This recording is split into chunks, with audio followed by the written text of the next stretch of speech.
Blockchains have no throughput. You cannot run a currency for any popular video game on a blockchain. None. It doesn't matter what game it is. Listen, there is no throughput. The only time you ever use a blockchain going forward. Who cares? It can be. We want to get rich. Achieved? You don't need scalability for getting rich. Like, do you want scalability? It works fine. Like Amazon is working fine with over 50% of the internet sales in the United States every year.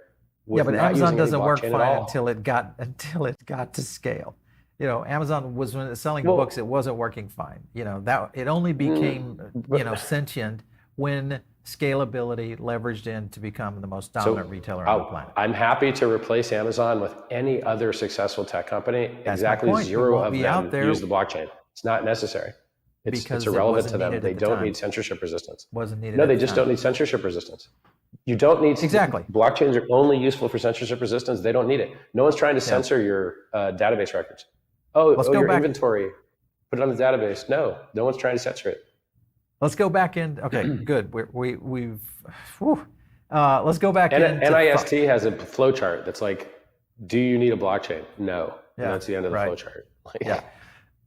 Let's go back into talking about regulation, where stablecoins may fall out. Sure. Do you think it matters? How do you think the U.S. is going to respond to this now that everything's heightened? I think the government should be extremely happy that stablecoins exist because they just pump their fiat currency bags. Everyone that's in crypto that's in a stablecoin is literally just buying the dollars of some country. Yeah. And then guess what? If you don't like stablecoins and you don't want people putting, 40 or 50 billion into your coffers, another country will do it. Yeah. And guess what? You don't have global hegemony. You don't get to choose what other countries do for their central bank digital currencies. And so if a central bank digital currency decides to make a real one instead of a fake one that doesn't have admin keys and lets people actually use it, maybe that'll overtake the dollar as a global hegemon. And so maybe they should be really fair and really nice.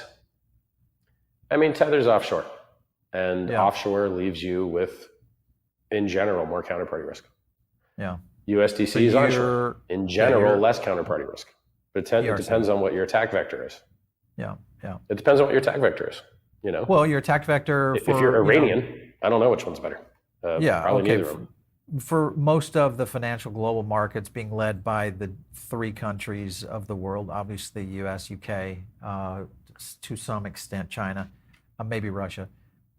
USDC's probably got at least 2/3 of that market share in terms of value proposition to an investor. Or shouldn't they though? I mean, they have the most liquidity, and they seem to have the most upstanding, audits. Like their audits are their best.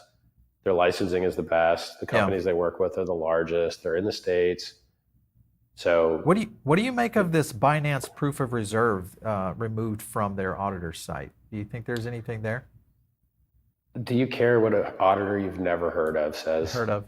It's like, a I've never heard of them. Cool. It's almost as if Cointelegraph, a Russian disinformation site on crypto, is doing a little hit piece. CoinDesk has had me blocked for years, and they're owned by Genesis Digital, or DCG Group, it's that DCG, also has a $2 billion hole in their enterprise.